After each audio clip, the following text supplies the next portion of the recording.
I don't necessarily know if we ever got a straight answer out of Trey Sermon or if he even knows what happened to him the final 2 games of his career, because he was always a really good back. And maybe you extend that out to 3 games because the Michigan State game gets under-publicized for obvious reasons, but he really broke out with 100-plus yards in that game.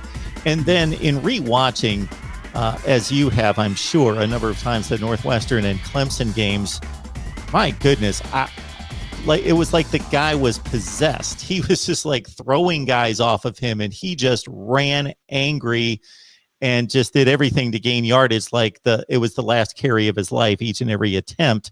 So he goes to San Francisco off again. Stellar career with 29 touchdowns, 6.5 yards per carry, 3rd round to the 49ers. Yeah, I think he's a guy who probably would have gone even higher if not for the strange Big Ten season. He talked about last year, especially late in the year, that early in the season, he just didn't have a rhythm with the offense, with the offensive line, because they didn't have a normal preseason camp. He wasn't able to work with guys during the summer like he normally would have, transferring over from Oklahoma. So, I think obviously the Big Ten championship game, he rushed for 331 yards. That's an extreme, right? But you saw the talent really emerge, and it would have been very interesting to see him play against Alabama in the national championship game. Obviously, gets hurt on that first play.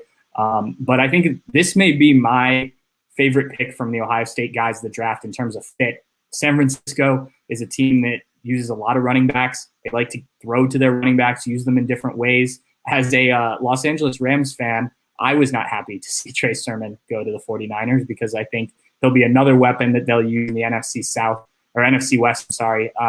So, I think this is a great fit for him. Like I said, he'll be part of a committee, so he won't have to be the guy, but can work his way into a bigger and bigger role here in his rookie year and beyond. Should I take a shot as to guessing how you became a Los Angeles Rams fan? Well, I grew up in St. Louis, and they were Bam. there. Yeah, and there we go.